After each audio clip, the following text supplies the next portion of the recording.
And there are countless stories that tell the broad and complicated history of the African-American experience in golf.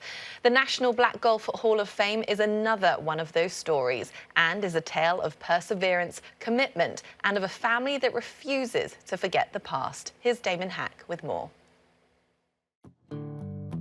In a neighborhood on Atlanta's west side sits the clubhouse of the John A. White Park Golf Course.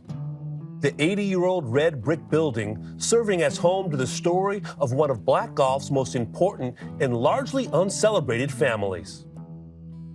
National Black Golf Hall of Fame, you've been helping me out with it for the last couple of years, but I don't think you know the whole history, and I have right here our souvenir programs that my dad had kind of put together.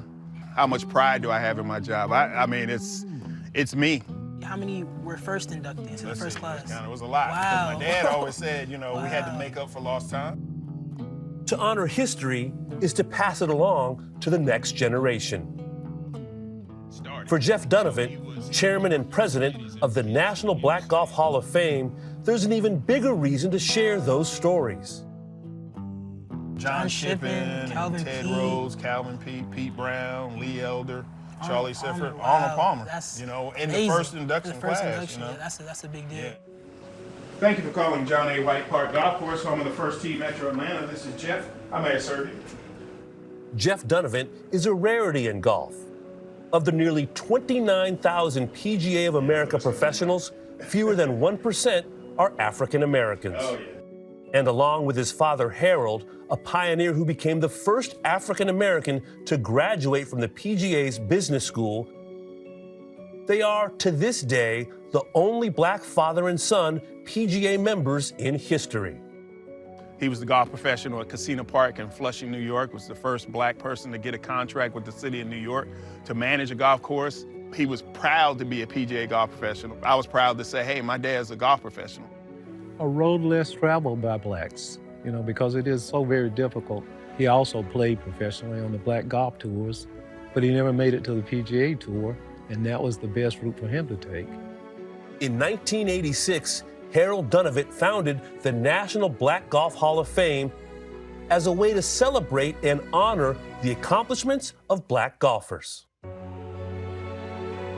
All of those individuals that he saw that were not only players, but that were trying to instill golf to these young black children, he felt like they deserved to be recognized, they deserved to be honored. Jeff would become a highly accomplished PGA professional in his own right, serving on various boards as a national trainer for First Tee, and in 2019, leading the Drew Charter High School boys team to the state championship, becoming the first school in history to win a state golf championship with all black players and coaches in the country. Coach Jeff, I could honestly say, was the first person I met that just kind of took me under his wing and just wanted to help me as much as possible. He's allowed me a lot of different opportunities, exposed me to a ton of different relationships and new people. He's almost like my second father in a sense.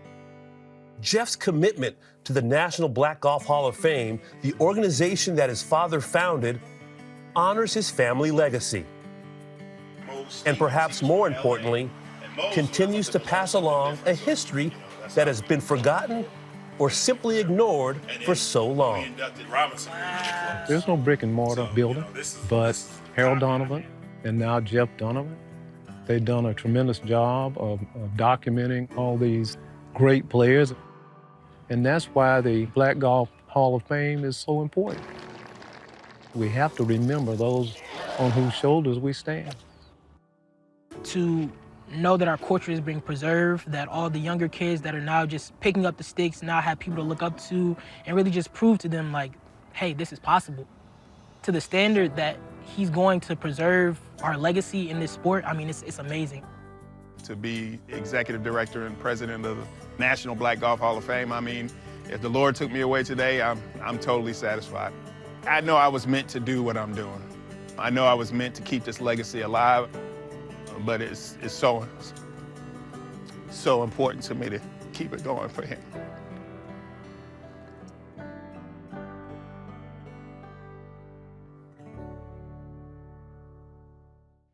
Well, with that, I'm so pleased to welcome in Jeff Dunovant, the chairman of the National Black Golf Hall of Fame.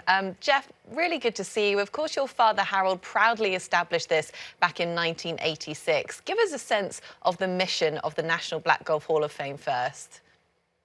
Well, thank you for having me today. The mission is to honor and recognize individuals and or groups, golf courses that have done the most to bring golf to the Black communities. So take us back then to 1986, and I'm sure it was a long time coming for your father, but what motivated him to found the National Black Golf Hall of Fame, and how did he turn this idea that he was obviously so passionate about into a reality? Well, he obviously been around golf for a long time himself, and had traveled the country playing many different UGA golf tournaments and being golf professional, assistant professional in many places. So he ran into hundreds of thousands of people that have been doing so much for the game of golf that hadn't been recognized. So at that time in 1986, there was no Black person in the World Golf Hall of Fame. But again, he knew there was individuals that did so much to bring the game of golf to Black communities. And he just came up with this idea, this concept to honor and recognize these individuals. It started out as individuals and move forward to, again, golf courses, to golf clubs, many organizations, to be honored and recognized just for all the hard work that they put in and behind the scenes and the grassroots programs. And he just felt that it was important to honor those honor those groups.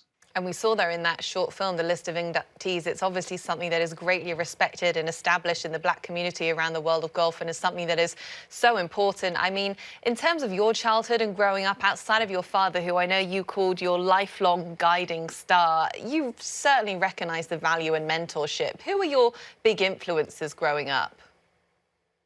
Oh, I had many. I was always around Charlie Sifford, Lee Elder, Calvin Pete, Jim Thorpe, Chuck Thorpe. Just all those individuals have impacted me in so many different ways.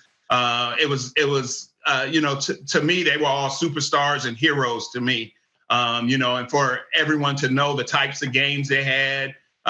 Jim Dent was another I didn't mention, but the games that they had and playing on the PGA Tour as a youngster, being one of the only Black kids typically at the PGA Tour events, it seemed to me, to know those individuals behind the ropes, to be able to wave at Pete Brown and Calvin and Jim Thorpe, and then they speak back to me, hey, Jeffrey, how you doing? It was just such an honor for me. And those guys just paved the way for me as a PGA golf professional. And then again, with my father, and just wanting to keep his legacy alive, and this National Black Golf Hall of Fame alive was so important to me, because there's still individuals out there that are doing things that aren't getting recognized for what they're doing. Yeah, for sure. I mean, clearly your passion for the game is something that has followed you your entire life. You've done so much, and you are continuing to do so much for the next generation. An absolute highlight, I imagine, was coaching the Drew Charter High School golf team in Atlanta 2019, becoming the first school in history to win a state championship with an all-Black players and coaches in the country. Describe that journey and developing that team and getting them to that point. So that journey began a long time ago. Most of those kids, well, honestly, all of those kids were taught golf in our First Tee program here. And I work with our First Tee program. And at that time, we were the First Tee of Eastlake, and now we combined and made the First Tee of Metro Atlanta.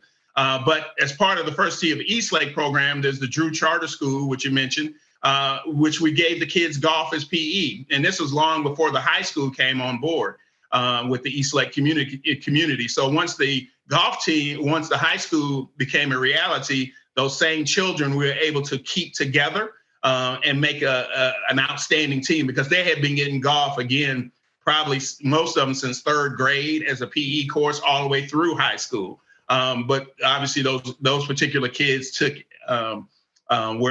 practiced on their own and worked with us individually. And when we were able to bring that team together, and after being together so long, it was amazing to win that state championship. We were sitting there at the end of the tournament, kind of waiting for the scores to come in. We had 2 scores left. And then when we realized that we had won the state championship, all of us just kind of I'll never forget it. We were sitting there with the parents and the kids, and we were in the room kind of by ourselves, and we just kind of looked at each other, and I just said, you know what, guys, we just made history here. You know, to win this state championship, we just made history in golf.